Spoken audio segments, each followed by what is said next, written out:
Hi, this is your host Swapnil Bhartiya and welcome to TFR Let's Talk. Today we have two guests, Marco Möller, CEO and founder of Pionix, and Kate Stewart, VP of Dependable Embedded Systems at the Linux Foundation. Marco, Kate, it's great to have you both on the show. Thank you for having us. Thank you. It's my pleasure to host you folks here. And today's topic is EV charging, open source, and standards.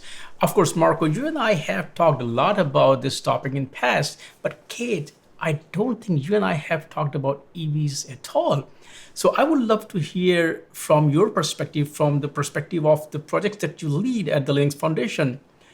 Just talk a bit about what kind of adoption of open source technologies you're seeing in this space. We're seeing a lot of solutions starting to emerge out in the market. We're also seeing them being using both Linux and Linux and or Zephyr, and so doing things with open things with some of the safety constraints is starting to become that the EV charging is starting to become more of a factor using the open source. So those are sort of the key things that we're seeing. We're seeing Zephyr deployed in EV at this point, as well as Linux. Excellent.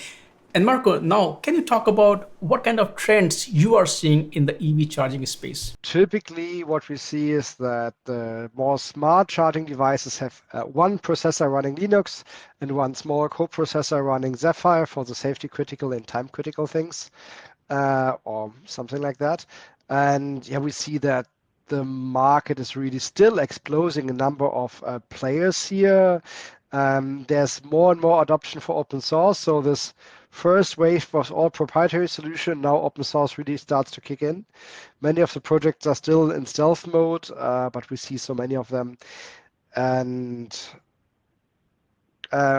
open source lost people lost the fear of open source. They really see like, okay, why should we do everything ourselves? This is all commodity. It's never change, never ending of change in this commodity. So they need help, and they are fed up of doing it on their own. Is it possible to name some of the open source projects that are being used Yeah. in EV charging? What we see is that Everest was one of the forerunners here. There have been some other projects before which never really kicked off, in our opinion, because they used GPL license, and that made it really, really hard for a lot of people to make that large-scale industrial adoption, because people want to mix proprietary and open source code to a certain degree, and we found it, reconfirming our strategy that it's key to be very permissive here and allowing the industry players. After we've done that, we created Everest. Now we see other people finding interest in what's happening here. And there have been quite a few different open source projects on the server side of EV charging. So managing charging stations, managing energy flows. For example, there's now Citrine OS as part of the Linux Foundation Energy family. And it's not yet so far public announced, so maybe you have to cut it out then.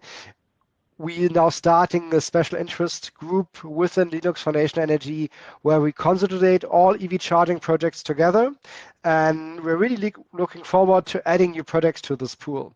We will now reach out to a couple of industry players where we know they're doing open source, or a couple of, let's say, not yet organized projects to really build here the perfect alliance all around EV charging. And Everest is at its core as part of the Linux Foundation Energy. I'm just sitting there thinking like, ooh, okay, this sounds like we're going to have a nice open framework that maybe we can work with Linux and the ELISA project and see if we can do the analysis for the safety aspects out in the open as well. So that we actually have an open project for the safety side would be really cool in this vertical. Since you mentioned security, though they are not related, but they fall under the same category. Safety, you folks also have ELISA project. Is it playing any role in the EV charging space, Kate? So there are safety elements in when you're using EV, and there are some analysis that's going to be needed. There's different ways people can work around it because you do safety analysis on a full system, not just on the Linux component or the Zephyr component. You have to actually look at a full system and do the analysis to make sure that it stays safe. So part of that's looking at understanding what the requirements are and actually tracing the requirements down to the components. And so the ELISA project is looking at how do we start to surface out the requirements from the Linux kernel and make it so that people can start to do the appropriate reasoning and testing to make sure that things are safe and then, quite frankly, stay safe after you've applied bug fixes. So enabling Linux for safety critical applications, i.e. ELISA, is literally focusing on these types of use cases. And certainly, if we can get some nice open examples and some people wanting to work with the ELISA project and to analyze the EV charging subsystem as one of our reference studies, that'd be a lot of fun to make sure that we are handling Linux properly in the safety case. So it's one of the projects that's actually trying to look at the requirement surfacing and the safety analysis, as is Zephyr. We're working on the security side already with the Trusted Computing Group, safety side. It would be amazing to have some further partners there. So what we see so far in the charging station domain is then compartmentalization of domains is key. So we see there are basically 3 different domains you have to take into account. One is, let's say, the safety critical, which you typically want to run on a separate microcontroller, Zephyr, whatever, and this needs scrutiny to make it right. So you can be, let's say, a bit more relaxed on the Linux side, and then we see a third, and then the second domain is all around measuring currents. So this is payment relevant, and as soon as you measure something, there's a lot of legislation in different countries how to make sure that you measured it right, so it can be certified measurement. And this is kind of the second box.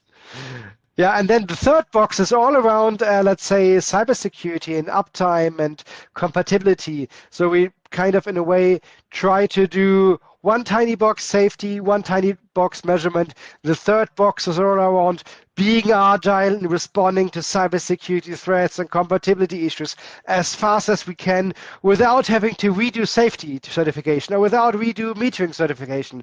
So keeping that separated, but in a whole context. So one of the things that's going to be kind of interesting is see if we can work with you to see if we can get the generate out the SPDX bombs to the source file level, like we're doing with Zephyr, so that we can actually have the traceability and start. Because there's actually work going on to create a safety profile for these SBOMs, and so potentially looking at this as a user case study fits into the ELISA Systems Group mission. And so definitely I think there's some more things for us to talk about in the future here. There's more, and we just announced today that we are starting our vulnerability management team. So on today's technical steering committee, it was decided that we accelerating there. That was the first, let's say, I would say, call it tiny playground incident. We used to practice the processes, and also here, looking forward to professionalize the entire project. I think we're currently every month almost 100 engineers from different corporates. And this is only, let's say, 15% although is for my company. So it's already quite fast spread. And yeah, we're getting mature, and this gets now released into products in the field. I think, Swapnil, you asked in the beginning what changed. With a couple of first corporates, just last week we announced Podpoint, which is one of the biggest charging station vendors in the United Kingdom, that they started mass production and already shipping Everest-based chargers. And there's way more in the engineering pipeline. This typically takes some years, as Kate, you probably can confirm from industrial vendors you work with, that what you see public is only the tip of the iceberg. Recently, CD Studio also announced that they are using both Everest and Zephyr in Recharger, which is their open source EV charging solution. Talk a bit about that project. So they initially did a good demo of some of this work for the Recharger in Prague last year. And so it's just been about a year. And I think we're seeing a fair amount of adoption and interest happening over in China. I don't know all the stats from them as to what the adoption is, but it seems to be, that project seems to be taking off quite nicely. And I think there's some interesting case studies out there from SEED. But these are all the pieces that are starting to emerge, and I suspect we'll see things coming from other geographies as well. I don't know what's happening in India, but I wouldn't be surprised if there isn't something there too. I think we can track currently at least 3 companies in India building Everest-based chargers, but this is only the things we we see there's probably way more. What is the importance of open source for EV charging station? Because open source also creates a level playing field for all players, which benefit consumers. So it doesn't matter whether you drive Ford, Kia, Toyota, Tesla, you can leverage the EV charging network that is there. So please talk about the role that open source is playing in further democratizing and making EV charging more accessible to users. So what we see quite a bit is that this landscape of standards you have to cover if you want to build a charging station is really ever growing. And it's also fragile, so fractal, that if you zoom in, you see even more details. And I think we recently estimated like 20, 30,000 PDF pages of documentation is already out there of standards. And it's getting more. And just to give you one weird example, there's some harmonization of error codes recently happened in North America. Sounds great, right? So we now have harmonized error codes. Fun fact, Korea did also harmonize error codes, but different ones. So now we have unharmonized the world again. And we think you can only manage this ever-growing complexity with having a community approach, and everyone puts the pieces together, and together we can cover this mess. And what we now see happening is that they're getting in front of the curve. So the ultimate goal is that for all the standardization streams you see globally, and it's literally every industrial sector here in the world, that you have the current standard in place, everything is covered by the open source code base, and then new standards to be discussed are already implemented in open source before the standard is agreed on. And then we call it, let's say, source code first, standard second. So you implemented that, trying it out, wipe out all the stupid ideas you only see in practice, and then the standard is co-evolving, and as soon everyone is happy with trying the code base, the standard is then published. That doesn't mean we don't need standard. It just means we can accelerate, improve on standardization quite a bit, and we're getting there swim lane by swim lane with Everest right now. Yeah, the standards are one of the interesting parts here in the sense that we are going to need the standards for interoperability going forward as more things evolve over time. And they are a point in time, and things are evolving fast. The challenge also, though, is that a lot of the standards are behind paywalls, and which makes them accessible to companies, but not to open source developers who are working on the components that some of these companies may be using. So things like the Linux kernel and so forth, this someone working on the scheduler in the Linux kernel for some other company is not going to have the ability to get some of those standards. And so this is why keeping these verticals with people with the domain expertise interacting with the components and the upstreams and understanding which ones they're interacting with is going to be key to being able to be explicit about how we can start to do the analysis properly for making sure that, when the Linux kernel, has bug updates applied pretty much about once an hour at this point, and figuring out, okay, is one of that bug updates something that's actually going to affect my product or not, and how do I keep it safe? These are going to be the challenges for us going forward. And the standards, the standards are one part of it, and there's various standards that are going to need to be applied. But prototyping and working on things out in the open source, and then codifying it in standard does seem to be a way of improving the situation, because people can always go look at the code. And I think I would even go one step further to recap what I discussed with you, Niels, 2 years ago, that we see that standard is in a way kind of a language how, for example, in our domain, a car and a charging station communicate. The problem is their dialects. So not every implementation is following the standard in the same way because there's freedom to interpretation. And I think having a huge accepted shared code base which sets a standard how to interpret the standard can really help the community. And especially dealing with cars, this is even worse because the cars' update cycles are so slow and so long, they can't change. Even if they agree, like, oh, we got it wrong, it takes them at least a year to change. So it's a common practice that whatever is wrong, it has to be fixed on the car charging station side.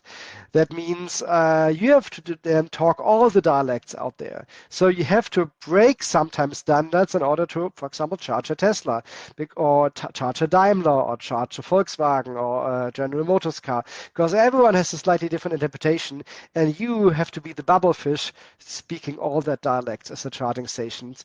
And getting that right is hard, and that needs a lot of testing, a lot of people, a lot of smart coders and debuggers. And yeah, this is so important. It can't be done by one company, at least not with the pace the industry now is gaining and the pace the industry needs to fight the ultimate end challenger, the climate change. And electrification and the transition here is, yeah, needs speed.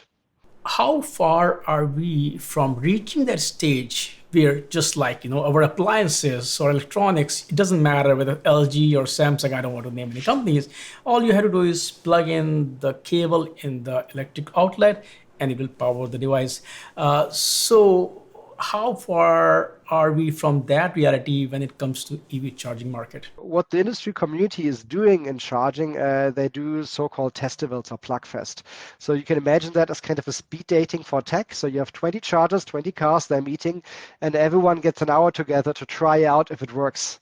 This, first of all, doesn't scale well, but this is how it's handled currently. And the same between charging station and cloud and so on and so on. And yes, there's some efforts to try to make standard test sets, but this takes some more years. So what I observe in the end market is mostly it's working, but just not always. I think there was recently a study that 25% of charging session fails in North America. In Germany was 10%, and the goal is 99. So 1% failure. So we have to be roughly 1 to 1.5 orders of magnitude better than we have been, let's say, 2 years ago. And this improvement, it's not a slight behavioral change. You need big changes, and such a big change could be bring everything to open source. But also part of the story is, to be fair, it's already getting better. So the part of the issue was maintenance. You can do that better with better cloud monitoring. Part of the story was that especially the early and old chargers have not been well engineered and well updated. So again, here it's all about keeping the software fresh. So software is not a one-time job, but a continuous effort. But still, this arguments like we need Everest or something like that and collaborate is super valid. If we go to the festivals and all the new cars, we always find something new with every new prototype car where things are interesting or different than expected. We have to work around things. And this is also true on the other end towards the power system. And I think this, yeah, we're getting there. And I think Everest is playing a huge part of it. But on the other hand, if you know which vendor's working good out there, then you can get your energy fueled into your car already quite well. Are you folks also working on some special interest groups or working groups that bring folks from, let's say, Ziffer or ELISA and other open source projects to solve EV charging problems? It could be under the umbrella of LF Energy or any other LF project. If not, should there be such efforts? There should be one.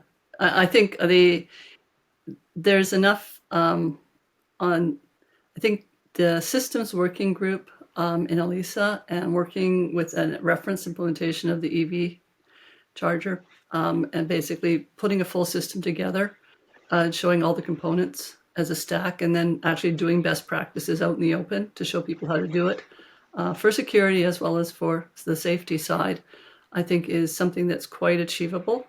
And I think I'll be talking to Marco after this call. Thank you very much for it.